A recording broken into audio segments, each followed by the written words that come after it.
brothers and sisters. Welcome to today's reflection. The first reading for today is James, the letter of Saint James, chapter 3, verses 1 to 10. And it's such a rich passage, and there's so much to say that many things came to my mind, and I had to decide what to speak about.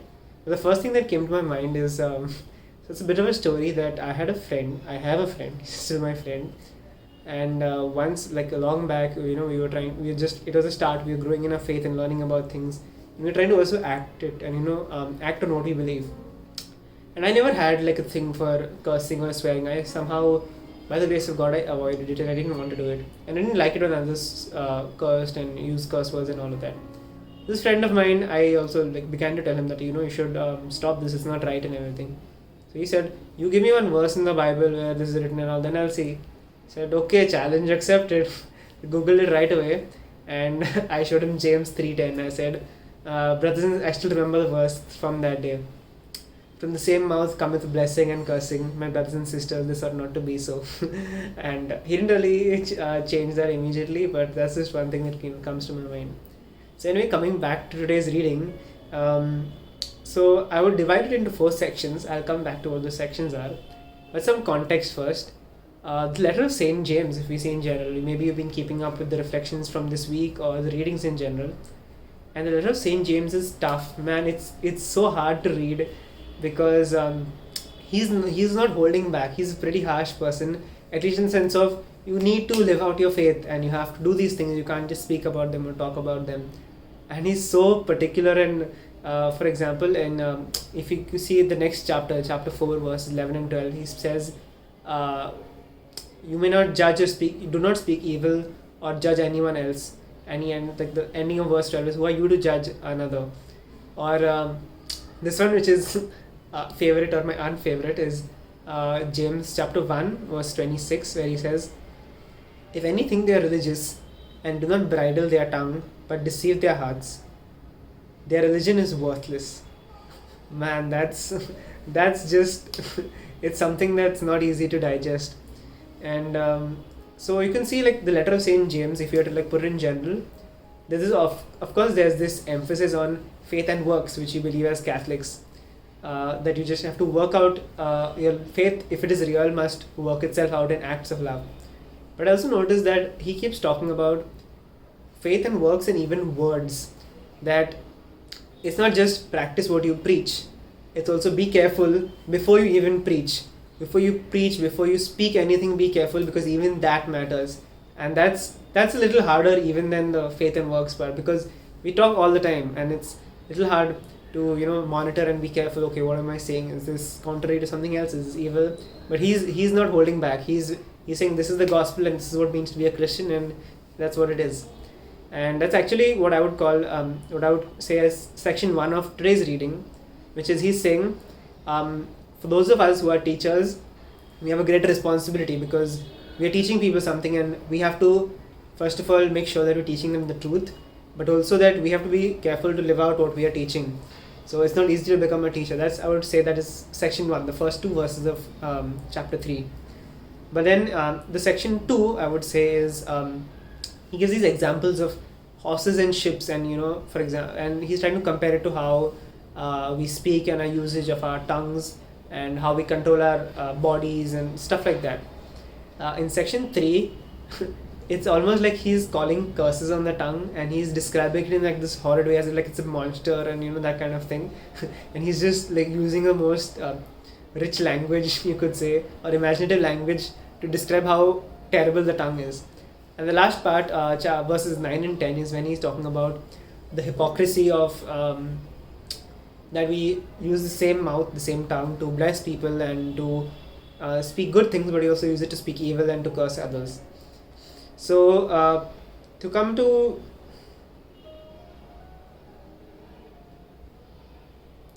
just cut this part.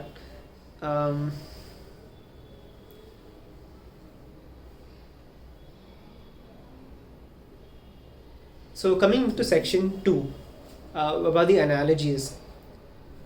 It's a really nice analogy that gives of ships, that ships are so massive and big, but the captain or the pilot, the word that he uses, is still able to control this entire ship by just a small rudder. Like even today's ships, they're so like magnificent and gigantic, but the captain just has like this little wheel or a dial or some few buttons, and then he can actually control the entire thing. And he says the tongue is like that. It's a small little thing, small little muscle in our mouth, and yet it does so much, and it has so much potential for good as well as for evil.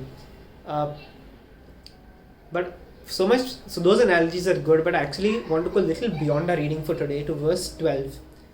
And St. James here, he uses this, let me just read this verse. He says, "Can a fig tree, my brothers and sisters, yield olives, or a grapevine figs? No more can salt water yield fresh." Now, I remember hearing this somewhere else, and actually I realized that this example that St. James uses is actually mirrors the words of our blessed Lord. So, and it's actually in the Gospel of Luke, chapter 6, verses 43 to 45, and it's so intimately connected to our reading that I just have to read it out to you. So it is, "No good tree bears bad fruit, nor again does a bad tree bear good fruit. For each tree is known by its own fruit. Figs are not gathered from thorns, nor are grapes picked from a bramble bush. The good person out of the good treasure of the heart produces good, and the evil person out of evil treasure produces evil. For it is out of the abundance of the heart that the mouth speaks." These are the words of our blessed Lord in the Gospel of Luke. And the message here, which was proclaimed by our Lord, and what St. James is also conveying, passing on, is that our words, our speech actually betray what is in our hearts. So if you want to, and again, we're not supposed to judge others, so let's not make this about somebody else, but let's think about ourselves, that the things that we say or that we speak is actually a result of what is in our hearts. And that's what we keep expressing, right? Expressing means to come out of, like what is in, we remove it out. So let's think about that for a minute.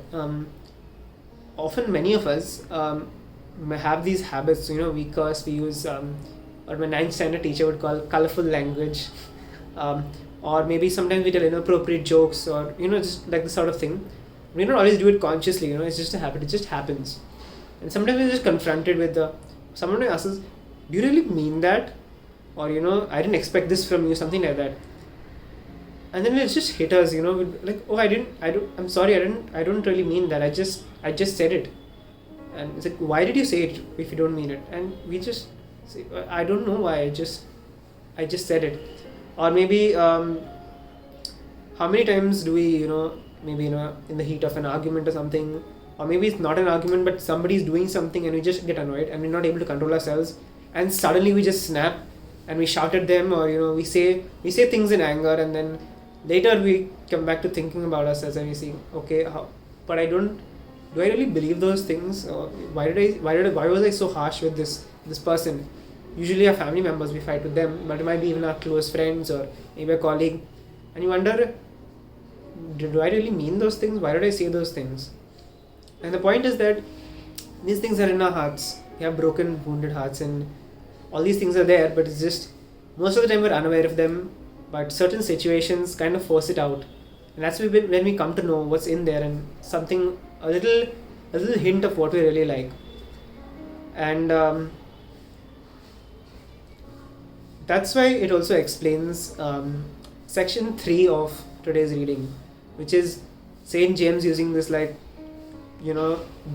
great metaphors to explain what the tongue is like. He's saying it's like fire, it's like a world of iniquity, and it's full of deadly poison.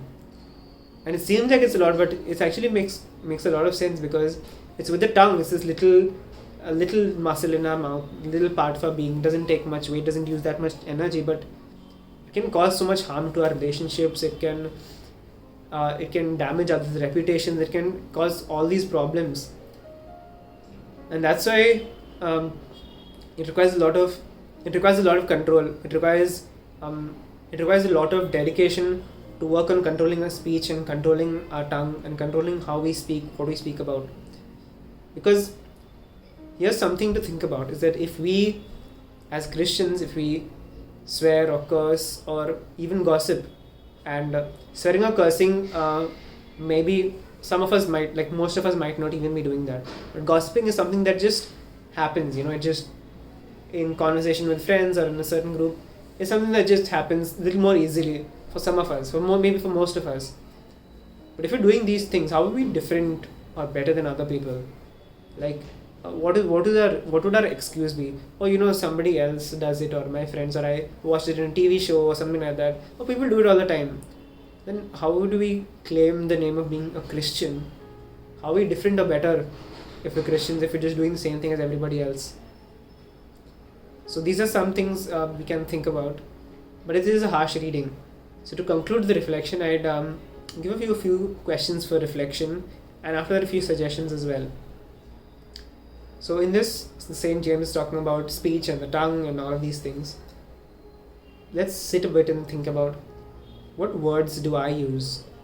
Like the little words. Like, do I use vulgar speech or colorful language and that kind of thing in just my daily talk with the people I'm around, or to describe events or something like that? Or else, what topics do I speak about?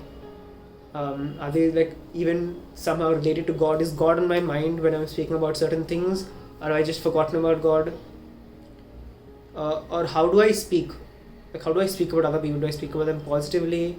Or do I express some anger? Or am I just making jokes and insulting people all the time? These are some of the questions. Maybe you're starting your day with this reflection.